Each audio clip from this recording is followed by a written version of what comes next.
Ati Briningsih. Dari SMAN 109 Jakarta. Seperti yang kita tahu, di Jakarta ini sudah banyak sekolah yang menerapkan kurikulum merdeka nih. Nah, menurut Ibu sendiri sebagai guru matematika, penerapan apa sih dari kurikulum merdeka ini untuk pembelajaran matematikanya? Kurikulum kita memang selalu mengalami perbaikan, gitu ya. Ini sebelum kurikulum merdeka itu kan mutilasi, gitu ya.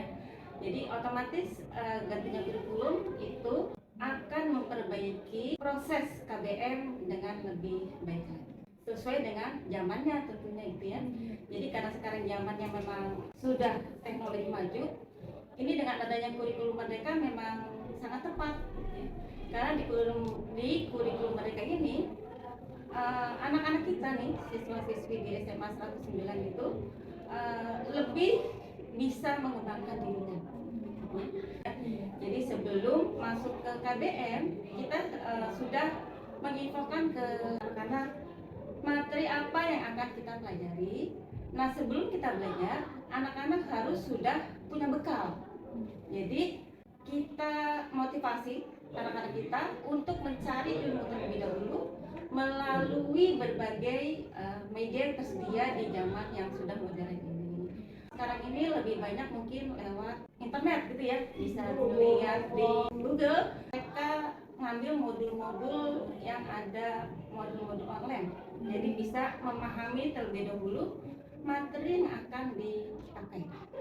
Nah, begitu pula untuk matematika, mereka harus mencari sebanyak-banyaknya dulu informasi tentang materi yang akan kita pelajari. Terus kita akan menjawab, kita kasih pertanyaan-pertanyaan pemantik yang agar mereka termotivasi untuk mempelajari materi itu dengan lebih serius untuk menghasilkan hasil yang maksimal tentu. Setiap anak kan beda-beda kan kepintarannya. Kesulitan yang Ibu alami selama ngajar apa aja? Waktu pertama-tama ngajar memang agak kok ini yang kalau ibu sudah menjelaskan yang ini paham, yang ini belum paham, gimana ya caranya gitu kan ya. Tapi pengalaman mengajar itu memang seperti pepatah, pengalaman itu guru yang baik gitu ya. Jadi kalau sekarang ini apalagi di dokumen ini memang ada diferensiasi gitu kan, perbedaan anak tuh pasti ada. Jadi guru tuh memang harus sudah punya metode-metode bagaimana mengajarkan anak yang si A, si B, si C yang punya pokoknya yang berciri khas masing-masing lah gitu ya. Jadi itu kita harus sudah paham gitu. Ya kita sebagai guru harus mengayomi mereka semua. Di Komar itu memang kita ditekankan harus bisa mengajar secara berdiferensiasi tadi. Dalam memberikan soal-soal pun seperti itu. Jadi mungkin kalau untuk anak yang sudah paham, kita akan kasih soal yang lebih tinggi, misalkan di tingkat yang C3-nya gitu kali ya. Terus kalau misalkan yang agak kurang, otomatis kita coba dulu di soal yang pemahaman dulu ya, pemahaman nanti baru bisa kita tingkatkan. Jadi kita memang butuh waktu, butuh kesabaran untuk anak-anak yang kurang ini. Nah itu nanti dibantu dengan tutor sebaya. Jadi dibantu juga oleh teman-temannya yang sudah lebih paham. Jadi kita bilang di kelas nih selalu kita infokan, kalian harus di dalam proses belajar mengajar ini, belajar ini harus saling kerjasama untuk kebaikan, gitu ya. Jadi bagi siapa yang sudah mengerti, bantulah teman-teman yang belum mengerti. Yang belum mengerti juga harus tanya, jangan diam aja. Kalau misalkan malu sama ibu bertanya, boleh tanya ke temannya, gitu ya. Tapi kalau temannya nanti mungkin sudah tidak bisa apa-apa, boleh ibu. Langsung ke ibu juga boleh, gitu. Jadi fleksibel, mereka yang bagaimana. Yang penting kalian harus bisa memahami materi yang disampaikan. Kurikulum Merdeka ini memang mengharuskan anak-anak lebih aktif bergerak, gitu ya. Jadi perbedaan mungkin ya kurikulum lama dengan kurikulum baru ini. Kalau dari nilai memang mereka lebih ada meningkat, lebih meningkat gitu ya. Karena kita Merdeka ini anak-anak juga suka gitu, karena kan sesuai dengan kadang-kadang nih kita kalau matematika tidak harus belajar di dalam kelas. Kadang-kadang kita ajak juga keluar kelas gitu ya. Seperti belajar peluang nih, kemarin juga ibu ajak keluar nih, maksudnya ayo kita lempar dadu ya, kita lempar dadu. Jadi kita praktekkan ya, jadi suasananya gembira gitu ya. Jadi tidak harus di dalam kelas kan monoton. Anak-anak udah jam keluar kelas itu lebih fresh gitu ya, apalagi kalau belajarnya itu di jam terakhir. Iya. Matematika di jam terakhir jam ya. terakhir udah ngantuk, boring gitu ya. Anak-anak capek, jadi kita ajak keluar kelas, terus nggak usah pakai dadu sih. Kemarin juga cuman kita pakai potong-potongan kertas berwarna tuh kita bikin, terus kita sebar, terus coba ambil warna merah, warna hijau, warna biru, terus ambil berapa, peluangnya berapa nih gitu. Jadi kita bikin permainan matematika seperti itu. Untuk nilai dan pemahamannya di pelajaran matematika itu. Terus yang kita alami sebagai siswa juga nih dulu, kan pasti ada beberapa siswa yang masih nggak mau ikut pembelajaran, apalagi matematika kan suka monoton dan bikin bosan nih. Itu peran guru terhadap siswa yang seperti itu bagaimana? Benar, jadi tahu aja. Jadi memang seperti itu ya. Setiap kelas ini apalagi kita kan SD SMA negeri gitu ya. Itu memang anak-anaknya kan random gitu ya. Dari yang ini dari A sampai Z itu ada semua. Salah satunya ada yang nggak berminat matematika gitu ya. Karena matematika itu kan memang katanya dulu tuh pelajarannya susah gitu ya. Anak nggak suka gitu kan.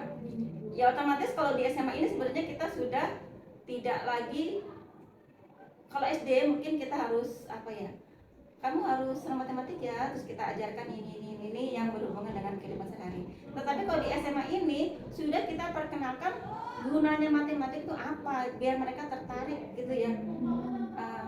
Oke, kamu gak suka matematik, tetapi matematika itu ternyata ada di semua ilmu gitu yang kamu pelajari.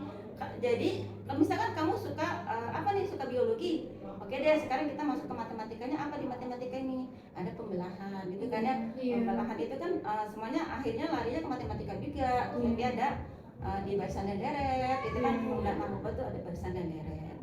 Terus enggak Bu, saya anak IPS gitu kan. Apa nih geografi ada kok matematikanya. Menghitung kamu jarak bintang matematik, ekonomi matematik, apa yang ada di matematik gitu ya. Terus misalkan sejarah kok belajar tahun-tahunnya kan ada perjuangan ini tahun sekian, itu ada loh jarak. Jadi kita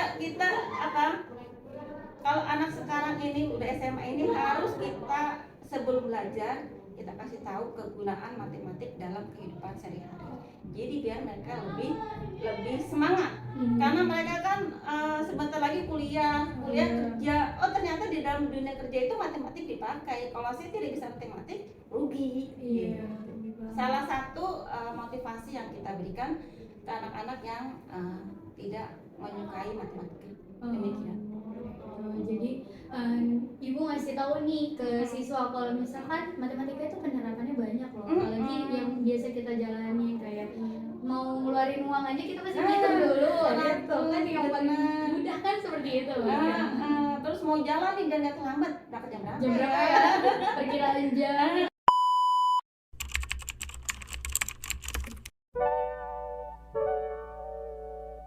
Ya jadi kayak si siswa itu terlalu bergantung sama sekolahnya dan kayak sebenarnya kayaknya lebih dominan untuk tidak mengikuti kegiatan tersebut. Mungkin karena wirausaha itu harus kegiatannya di lapangan langsung, dia jadinya ngapain sih, capek lah, ngapain sih, mendingan belajar aja deh kalau begini mah daripada ngeluarin banyak duit juga. Pasti mikir apa sih, ujung-ujungnya ke pengeluaran lagi sih, ngandalin temennya juga dia. Iya, pasti ada temennya yang ngurus terus, jadi dia pasti orangnya itu lagi.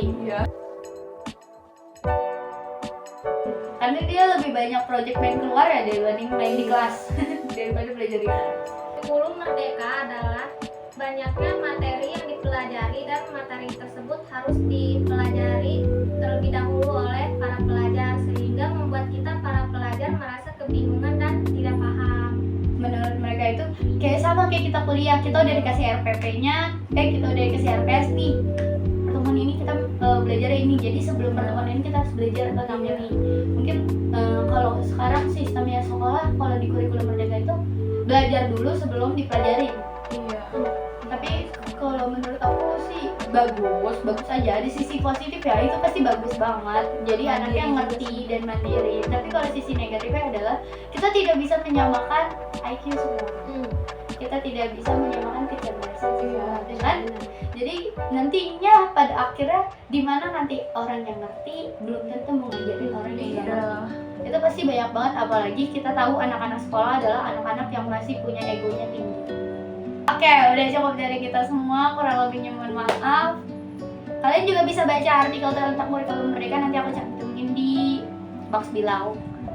Oke, terima kasih sudah menikmati dan menonton dari video kami, dari perbincangan kami dengan guru, maupun tadi kita baca-baca juga dari responden-responden. Sampai di sini dulu, semoga kita bisa bertemu lagi di lain waktu. Terima kasih. Wassalamualaikum warahmatullahi wabarakatuh. Bye. 버스 안에서 going 이불 속에서 going going은 언제나